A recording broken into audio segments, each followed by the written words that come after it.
Ny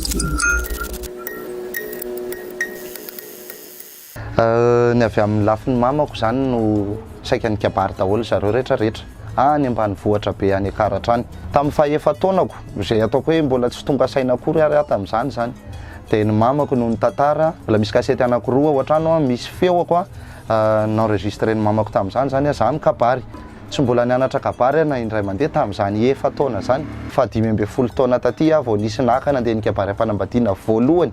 Zay aho zany vao nanomboka ny fanerasera tamina mpikabary betsaka, nanomboka nahazo ataoko hoe inona moa zany fahalalana traikefa netiko indray zany nanefy an'le zavatra efa tao aminahako hatramin'izay. Azoko lazaina zany hoe talenta nomen'Andriamanitra ny kabary. Amin'izao izy zany tena ilaina fa ny mampalahelo ahy zany tsy afeniko tena lasa bizina ny kabary amin'izao fotoana.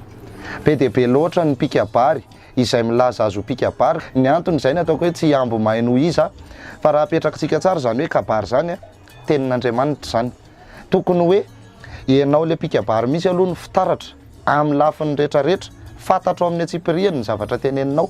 Maika fotsiny anao tsy enjery dia anao an'ilay malabary mikiromborombo be dia hitafy lamba dia hitondra diplôma dia aka vola manolona. Izesta fotsiny hoe mpikabary zay.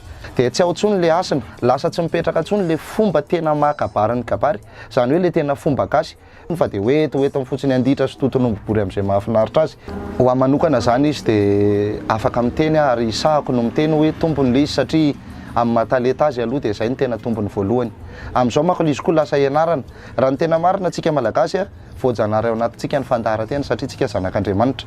Fa ny resaka fomban-drazana indray zay tena mbola kely dia efa nitezaina sy ny aina tao anatin'izany hoe fomban-drazana. Mandraka ity ny androany. Rariny zany zay raha hoe resy lahatra ary vonona iaro ny asan'le tanindrazana satria amin'izao nke mampalahelo tsy misy mahalala tsony ny asan'izany tanindrazana zany le tanora malagasy.